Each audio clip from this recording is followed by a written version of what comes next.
Hello students.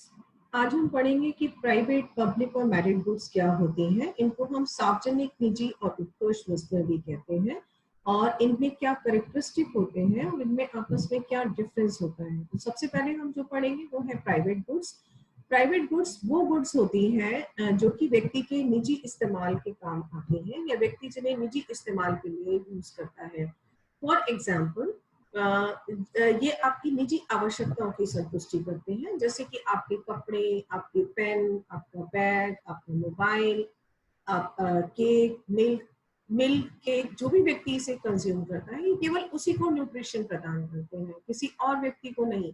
जिसने जब इसी तरह जब आप कपड़े पहनते हैं और अपनी मनपसंद के कपड़े पहनते हैं तो ये आपको सेटिस्फेक्शन प्रदान करते हैं। अब आता है कि प्राइवेट गुड के कैरेक्टरिस्टिक क्या होते हैं। तो जैसे कि मैंने आपको पहले ही बताया कि ये किसी भी व्यक्ति की व्यक्तिगत आवश्यकताओं की संतुष्टि करते हैं। सेकंड, ये डिवाइजेबल होते हैं, यानी कि इनको छोटे छोटे टुकड़ों में विभाजित किया जा सकता है। फॉर एग्जाम्पल, अगर आप मार्केट में सेब खरीदने के लिए जाते हैं या आप मार्केट में संतरा खरीदने के लिए जाते हैं तो इनको जो है आप 1 किलो, 2 किलो, आधा किलो, 250 ग्राम इस तरीके से खरीद सकते हैं, यानी कि इनको छोटे छोटे टुकड़ों में विभाजित किया जा सकता है। इसके अलावा ये नेचर में राइवल होते हैं। राइवल होने का मतलब ये होता है कि ये आपस में एक दूसरे के प्रतिस्पर्धी होते हैं। अगर एक व्यक्ति इन्हें यूज करता है तो दूसरे व्यक्ति के लिए ऑटोमेटिकली जो है उसकी अवेलेबिलिटी खत्म हो जाती है। सपोज मार्केट में जाकर के अगर मैंने कोई कपड़ा खरीद लिया तो अब आप उस कपड़े को नहीं खरीद सकते, क्योंकि वो कपड़ा अब मेरा हो गया, वो मेरी निजी वस्तु बन गया। तो अगर एक व्यक्ति उसको कंज्यूम कर लेता है तो दूसरे व्यक्ति उसे कंज्यूम नहीं कर सकता। अगली बात, इसके ऊपर प्रिंसिपल ऑफ एक्सक्लूजन यानी कि बहिष्करण का सिद्धांत लागू होता है। बहिष्करण का सिद्धांत क्या है कि इसको केवल वही व्यक्ति इस्तेमाल कर सकता है जो कि उसके लिए पेमेंट करता है। तो अगर मार्केट में जाकर के मैंने कोई सूट खरीद लिया या आपने कोई जाकर बैग खरीद लिया या मोबाइल खरीद लिया तो कोई दूसरा व्यक्ति उसको नहीं खरीद सकता। इसके अलावा इन्हें मार्केट में जो है फ्री मार्केट प्राइस मैकेनिज्म के अंदर प्रोड्यूस किया जाता है। फ्री मार्केट प्राइस मैकेनिज्म क्या होता है कि मार्केट जो है फ्री है कि वो किसी भी वस्तु को प्रोड्यूस कर सकती है। कॉफी बनाए, चाय बनाए, टॉफी बनाए, चॉकलेट बनाए और अपने हिसाब से वो इसका प्राइस भी डिसाइड कर सकती है। 10 रुपए रखे, 20 रुपए रखे, गवर्नमेंट इसमें कोई भी हस्तक्षेप नहीं करती। इसके अलावा जो प्राइवेट गुड को प्रोड्यूस करने की मार्जिनल कॉस्ट है वो हमेशा जो है पॉजिटिव होती है एक्स्ट्रा कंज्यूमर के लिए। सपोज कीजिए कि कोई कंपनी 10 पेन है और वो 100 रुपए में बना रही है, तो 11वां पेन कभी भी 0 रुपए में नहीं बनेगा, उसका कोई ना कोई कॉस्ट अवश्य होगा। इसलिए मार्जिनल कॉस्ट जो होता है वो किसी भी गुड का हमेशा से जो है वो हमेशा से पॉजिटिव होता है। अब आता है कि पब्लिक गुड्स क्या होती हैं। पब्लिक गुड्स यानी कि सार्वजनिक वस्तुएं। सार्वजनिक वस्तुएं वो होती हैं जिनका उपयोग जॉइंटली किया जाता है और सभी लोगों के साथ एक साथ किया जाता है। और अगर एक व्यक्ति उसका यूज करता है तो कभी भी दूसरे व्यक्ति के लिए उसका यूज कम नहीं होता। फॉर एग्जाम्पल, जैसे कि public parks, flyover, dams, roads. अगर एक व्यक्ति पब्लिक पार्क का यूज करता है तो ऐसा नहीं कि दूसरे के लिए उसकी उपयोगिता कम हो जाएगी या दूसरे के लिए वो बेकार हो जाएगा। सभी व्यक्ति साइमल्टेनियसली उसको यूज कर सकते हैं, कंज्यूम कर सकते हैं और उसका बेनिफिट उठा सकते हैं। जैसे कि मेरा लेक्चर, आप सभी स्टूडेंट्स इसका फायदा उठा रहे हैं। अगर इस लेक्चर में 5 बच्चे और भी जुड़ जाएंगे तो उससे इसकी क्वालिटी पर कोई असर नहीं पड़ेगा, ना ही ऐसा है कि आपके लिए उसकी अवेलेबिलिटी कम हो जाएगी। तो ये गुड आपकी पब्लिक गुड्स के अंदर में आती है। उसके कैरेक्टरिस्टिक क्या हुए? पहला कैरेक्टरिस्टिक ये है कि इसका कलेक्टिव कंजम्पशन होता है, यानी कि सभी व्यक्ति इसका सामूहिक रूप से उपभोग करते हैं और किसी के लिए उसकी उपयोगिता कम नहीं होती। दूसरी बात, इनडिवाइजेबल यानी कि अविभाज्यता। इसको हम छोटे छोटे टुकड़ों में नहीं बांट सकते। जैसे कि पार्क को आप हर व्यक्ति के लिए अलग अलग टुकड़े में नहीं बांट सकते। रोड्स है, आप ये नहीं कह सकते कि ये पार्ट को दूसरा इस्तेमाल नहीं करेगा। रोड सबके लिए बनी है, सब उसको इस्तेमाल करते हैं। नॉन रिवलरस का मतलब है कि प्रतिस्पर्धी ना होना। अगर कोई व्यक्ति, इसके लिए किसी भी व्यक्ति का एक्सक्लूसिव राइट नहीं होता उस वस्तु के कंजम्पशन के ऊपर, और दूसरा व्यक्ति का भी उतना ही राइट होता है और वो उसको उसी तरह इस्तेमाल कर सकता है। इसके अलावा नॉन एक्सक्लूडेबल यानी कि बहिष्करण का सिद्धांत इसके ऊपर लागू नहीं होता। अर्थात अगर एक व्यक्ति उसको यूज करता है तो हम दूसरे व्यक्ति को उसके यूज से वंचित नहीं कर सकते। इसके अलावा इसका जो पर्पस होता है वो सोशल वेलफेयर को इंक्रीज करना होता है, यानी कि सामाजिक कल्याण को बढ़ावा देना होता है। इसको हम मार्केट मैकेनिज्म के थ्रू भी प्रोड्यूस नहीं किया जा सकता, क्योंकि सार्वजनिक वस्तुओं का निर्माण चूंकि गवर्नमेंट के द्वारा किया जाता है, तो इसका प्राइस भी जो है वो गवर्नमेंट के द्वारा डिसाइड किया जाता है, और ये कभी भी जो है वो कॉस्ट वैल्यू के आधार पर इसका प्राइस डिसाइड नहीं किया जाता, बल्कि लोगों की पेमेंट एबिलिटी के हिसाब से इसका प्राइस डिसाइड किया जाता है। अब आता है कि निजी और सार्वजनिक वस्तुओं यानी कि प्राइवेट और पब्लिक गुड्स में अंतर क्या होता है। जो मैंने आपको कैरेक्टरिस्टिक बताए हैं उसी के आधार पर हम इसमें अंतर भी निकाल सकते हैं। इधर फर्स्ट साइड हमने बेसिस ऑफ क्लासिफिकेशन दिया है, यानी कि बॉन्ड्स। पब्लिक प्राइवेट गुड जो होती है वो किसी व्यक्ति की व्यक्तिगत आवश्यकताओं की संतुष्टि करती हैं, जबकि जो पब्लिक गुड्स होती हैं वो किसी व्यक्ति की जो है वो सार्वजनिक आवश्यकताओं की जो है संतुष्टि करती हैं। अगला आता है डिवाइजेबिलिटी, यानी कि प्राइवेट गुड्स को छोटे छोटे पार्ट्स में डिवाइड किया जा सकता है। जैसे मैंने अभी आपको बताया, मिल्क को 100 ग्राम, 200 ग्राम, 300 ग्राम या किलो, 500 ग्राम में आप डिवाइड कर सकते हो, लेकिन सार्वजनिक वस्तुओं को जो है छोटे छोटे पार्ट्स के अंदर डिवाइड नहीं किया जा सकता। रिवेलरी, यानी कि जो सार्वजनिक प्राइवेट गुड्स होती हैं वो राइवल होती हैं नेचर में। अगर एक व्यक्ति उसको कंज्यूम कर लेता है या इस्तेमाल कर लेता है तो दूसरा व्यक्ति उसका इस्तेमाल नहीं कर सकता, उसके लिए उसकी अवेलेबिलिटी अपने आप खत्म हो जाती है। एक्सक्लूजन प्रिंसिपल प्राइवेट गुड्स के ऊपर अप्लाई होता है, यानी कि अगर कोई चीज मैंने खरीद ली है मार्केट से तो अब दूसरा कोई व्यक्ति उस चीज को नहीं खरीद सकता, क्योंकि वो मेरी निजी वस्तु बन चुकी है। लेकिन पब्लिक गुड्स के ऊपर ऐसा नहीं होता, पब्लिक गुड्स किसी की भी प्राइवेट प्रॉपर्टी नहीं होती, वो जो है उसके लिए एक्सक्लूजन प्रिंसिपल अप्लाई नहीं होता। इसी तरह प्राइस की बात आती है, जो प्राइवेट गुड्स होती हैं उनका जो मूल्य है या प्राइस है वो मार्केट के द्वारा डिसाइड किया जाता है, जबकि जो हमारी पब्लिक गुड्स होती है इनका जो प्राइस होता है वो जो है वो हमेशा कभी भी मार्केट के द्वारा डिसाइड नहीं किया जाता, बल्कि वो डिसाइड किया जाता है कि हमारा जो है गवर्नमेंट उसका प्राइस डिसाइड करती है। रिवर्ट प्रेफरेंस, देखिए रिवर्ट प्रेफरेंस इसकी कंज्यूमर बिल्कुल सही रूप में बताता है कि मेरे लिए सूट की प्रेफरेंस क्या है। सपोज मैं मार्केट में खरीदने के लिए सूट गई, तो मार्केट में मैं कुछ भी खरीदने के लिए गई तो ये मेरे ऊपर डिपेंड करता है कि मैं 500 रुपए का सूट खरीदूं, 1500 का खरीदूं, 2500 का खरीदूं या 15,000 का खरीदूं। तो कस्टमर अपनी चॉइस बताता है, बिल्कुल रिवर्ट प्रेफरेंस आता है, पिंक कलर का खरीदना है, येलो खरीदना है, ब्लू, ग्रीन, कौन सा। आप शर्ट खरीदने के लिए जाते हैं तो स्पेसिफिक चॉइस जाकर के आप दुकानदार को बताते हैं। तो दिस इज रिवर्ट प्रेफरेंस, जो कि प्राइवेट गुड्स पर अप्लाई होती है, लेकिन ये जो है ये पब्लिक गुड्स के ऊपर अप्लाई नहीं होती, क्योंकि आप देखिए आप रोड्स के बारे में ये नहीं बता सकते कि इस क्वालिटी की बननी चाहिए, मेरे घर के आगे ऐसी होनी चाहिए, उसके घर के आगे ऐसी होनी चाहिए, वहाँ कोई रिवर्ट प्रेफरेंस नहीं चलती। इसी तरह प्रोडक्शन, प्राइवेट गुड्स का जो प्रोडक्शन है वो प्राइवेट फर्म के द्वारा किया जाता है, और ये कंज्यूमर प्रेफरेंस पर निर्भर करता है, क्योंकि कंज्यूमर इसके लिए पे करता है। तो मैं अपने लिए मनपसंद का बेड बनवाऊंगी, सोफा, घर, सब कुछ जो है वो मेरी पसंद का बनेगा, that is depending on consumer preference. लेकिन पब्लिक गुड्स का निर्माण जो कि गवर्नमेंट करती है और ये कंट्री की नीड्स को ध्यान में रख करके करती है, तो इसमें इंडिविजुअल प्रेफरेंस का कोई स्थान नहीं होता, जैसे कि हमारे defence equipment, flyover etcetera. Marginal cost के बारे में मैंने अभी आपको बताया था कि जब भी प्राइवेट गुड्स का प्रोडक्शन होगा, तो जब भी आप एक एक्स्ट्रा वस्तु प्रोड्यूस करेंगे किसी भी दूसरे कस्टमर के लिए, तो डेफिनेटली उसकी कोई ना कोई कॉस्ट आएगी आएगी, आप चाहे कुछ भी कर लीजिए। लेकिन पब्लिक गुड्स में ऐसा नहीं होता। 100 लोग किसी रोड का इस्तेमाल कर रहे हैं, अगर 2 व्यक्ति और भी इस्तेमाल कर लेते हैं तो उससे उसकी कॉस्टिंग में कोई फर्क आने वाला है नहीं। तो इसलिए जो है मार्जिनल कॉस्ट जो होगी पब्लिक गुड्स की हमेशा 0 होती है, जबकि जो हमारी प्राइवेट गुड्स होती हैं उनकी मार्जिनल कॉस्ट जो होती है वो हमेशा जो है पॉजिटिव होती है। ये था कि प्राइवेट गुड्स और पब्लिक गुड्स में अंतर क्या होता है।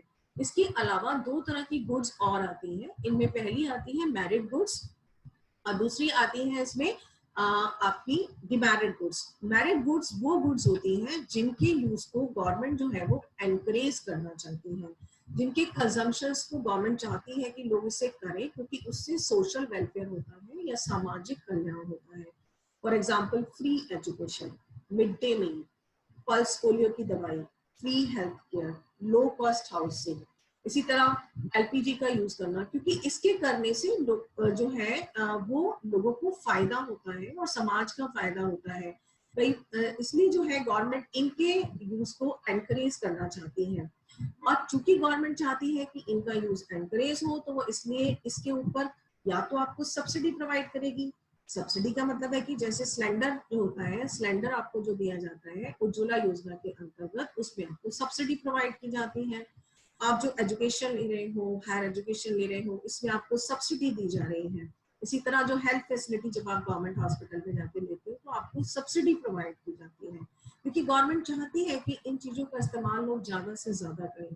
तो इसलिए या तो वो सब्सिडी प्रोवाइड करेगी, दूसरा मेथड ये है कि वो डिफरेंट डिफरेंट तरीकों से आपको उसमें सपोर्ट करेगी। सपोर्ट कैसे करेगी? जैसे कि अभी तक हमारे देश में 6 साल से 14 साल की एजुकेशन फ्री थी। नई शिक्षा नीति आई है तो 3 साल से 18 साल तक की एजुकेशन को आप फ्री करना चाहते हैं, क्योंकि गवर्नमेंट एजुकेशन को प्रमोट करना चाहती है, मिड डे मील को प्रमोट करना चाहती है। तो मिड डे मील में अब तक हम केवल लंच प्रोवाइड करते थे, अब प्रोविजन आ रहा है कि ब्रेकफास्ट भी प्रोवाइड किया जाएगा, क्योंकि इससे बच्चों का न्यूट्रिशन बढ़ेगा, उनका हेल्थ स्टेटस बढ़ेगा, टोटल सोसाइटी का हेल्थ स्टेटस बढ़ेगा। इसलिए गवर्नमेंट चाहती है कि इसका कंजम्पशन लोग ज्यादा से ज्यादा करें, क्योंकि इससे सोशल वेलफेयर इंक्रीज होगा। तो मेरिट गुड्स वो होती हैं जिनके कंजम्पशन को गवर्नमेंट जो है इंक्रीज करना चाहती है, इसलिए वो तरह तरह के इंसेंटिव देती है ताकि लोग उसका ज्यादा से ज्यादा इस्तेमाल करें। Demerit goods, demerit goods merit good का बिल्कुल उल्टा होती हैं। डिमेरिट गुड वो गुड्स होती हैं जो लोगों के लिए हानिकारक होती हैं, क्योंकि ये लोगों के स्वास्थ्य के लिए हानिकारक होती हैं, सोसाइटी के लिए भी खतरनाक होती हैं। इसलिए गवर्नमेंट इनके यूज को डिस्करेज करना चाहती है, और डिस्करेज करने के लिए वो तरह तरह के मेथड अपनाती है। इन डिमेरिट गुड्स कौन सी होती हैं? जैसे कि हार्मफुल ड्रग्स हो गई, कोकीन हो गया, हीरोइन है, स्मोकिंग करना है, ड्रिंकिंग करना है, या रोड एक्सीडेंट है।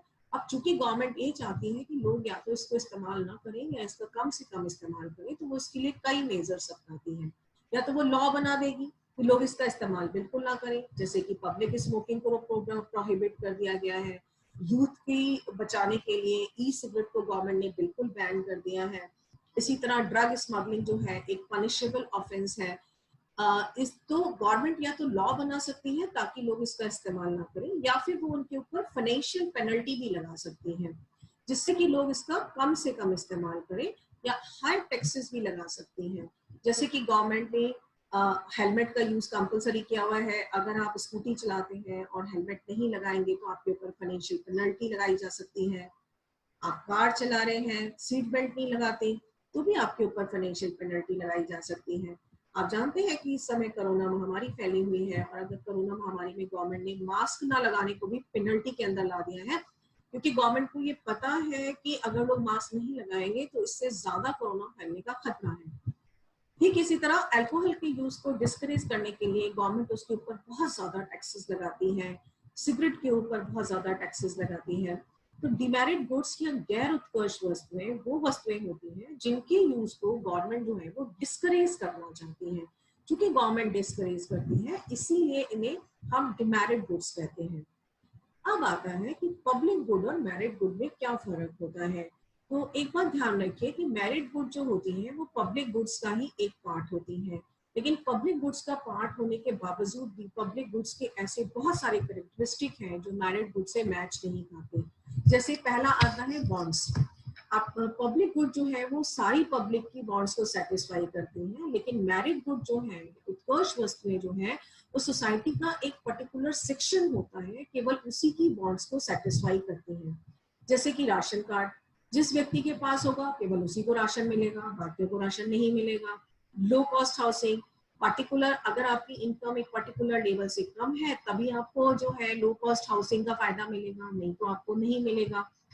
इसी तरह उद्देश्य, जहां सार्वजनिक वस्तुओं का उद्देश्य सारी सोसाइटी का कल्याण करना होता है, वही मेरिट गुड्स जो है सोसाइटी के एक पर्टिकुलर सेक्शन के वेलफेयर के लिए बनाए जाते हैं।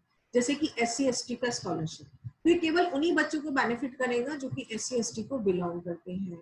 या बहुत सारे इंसेंटिव जो हम जो है विडोज वगैरह को देते हैं, वो भी केवल पर्टिकुलर सेक्शन को वो फायदा देते हैं। अगला आता है रिवेलरी। तो पब्लिक गुड्स अभी मैंने आपको पढ़ाया था कि वो नॉन राइवल होती है नेचर में, यानी कि अगर एक व्यक्ति यूज करेगा तो दूसरे के लिए उसकी उपयोगिता कम नहीं होती। लेकिन ये मैरिड गुड जो होती है वो राइवल होती है और स्पेशल सेक्शन ऑफ सोसाइटी के लिए बनाई जाती हैं। जैसे कि हम SC/ST को फ्री एजुकेशन प्रोवाइड करते हैं या फिर हम उन्हें स्कॉलरशिप प्रोवाइड करते हैं, लेकिन जनरल के बच्चे को स्कॉलरशिप नहीं मिलता। तो हमने, हालांकि स्कॉलरशिप एक पब्लिक गुड है, लेकिन हमने जनरल के बच्चे को जब उससे रोक दिया तो इसका मतलब ये है कि हमने उसे एक क्लास सेक्शन पर्टिकुलर क्लास के लिए बना दिया और वो जो है पर्टिकुलर लोगों को ही केवल बेनिफिट करेगा। इसी तरह एक्सक्लूजन प्रिंसिपल पब्लिक गुड के ऊपर अप्लाई नहीं होता। अगर एक व्यक्ति उसका यूज करता है तो दूसरे व्यक्ति को कभी भी उसके यूज के लिए हम बहिष्कृत नहीं कर सकते। लेकिन मैरिड गुड में ऐसा नहीं होता, वो केवल जिस लोगों के लिए अप्लाई होगी केवल उन्हीं को ही उसका बेनिफिट मिलेगा। फॉर एग्जाम्पल उज्ज्वला योजना, उज्ज्वला योजना की जो महिलाएं पात्र हैं तो सब्सिडाइज सिलेंडर केवल उन्हीं महिलाओं को मिलेगा, बाकी लोगों को सब्सिडाइज सिलेंडर नहीं मिलेगा। तो जो है एक्सक्लूजन का प्रिंसिपल जो है वो मैरिड गुड के ऊपर अप्लाई होता है। इसी तरह कंजम्पशन, पब्लिक गुड का कंजम्पशन जो होता है वो कलेक्टिव होता है या सभी सामूहिक रूप से इसका कंजम्पशन करते हैं। लेकिन जो मैरिड गुड होती है, मैरिड गुड का कंजम्पशन जो है वो पर्टिकुलर ग्रुप के द्वारा किया जाता है। मैंने अभी आपको बताया कि जैसे उज्ज्वला योजना है तो पर्टिकुलर ग्रुप के लिए बनाई गई है, पर्टिकुलर ग्रुप के लिए बनाई गई है। विडो पेंशन है तो सभी महिलाओं को नहीं मिलेगी, केवल उन्हीं महिलाओं को मिलेगी जो विडोज है या उस क्राइटेरिया को फुलफिल करती है। तो इसलिए जो है इसका कंजम्पशन प्राइवेट ग्रुप पर, पर्टिकुलर ग्रुप करते हैं। एक बात और मैं आपको यहाँ बता देना चाहती हूँ कि मैरिड गुड जो होती है वो पब्लिक गुड का ही एक पार्ट होते हैं। शुरुआत में हमें ऐसा लगता है कि ये one section of the society को केवल बेनिफिट कर रही है, लेकिन बाद में इसका फायदा जो है वो सभी लोगों को मिलना शुरू हो जाता है। फॉर एग्जाम्पल आप फ्री एजुकेशन टू SC/ST लीजिए। शुरू में तो हमें लगता है कि SC/ST के बच्चों को फ्री एजुकेशन दी जा रही है, लेकिन एज ए होल आप देखिए कि जब इन बच्चों को एजुकेशन मिल जाती है तो सोसाइटी का टोटल एजुकेशनल स्टेटस जो है वो अप हो जाता है। सोसाइटी का टोटल एजुकेशनल स्टेटस अप हो जाने की वजह से इसका फायदा जो है वो पूरे देश को और पूरी सोसाइटी को मिलता है। तो मैरिड गुड पब्लिक गुड्स का पार्ट होते हुए भी उनसे कई मायनों में अलग है। ठीक है, यहाँ पर आप ये ध्यान रखिए कि निजी, सार्वजनिक, मैरिड और डिमेरिड, इन सबके विशेषताएं, इनका अर्थ और इन सबका जो डिफरेंस है उसको अच्छी तरह पे तैयार कर लीजिए। Thank you.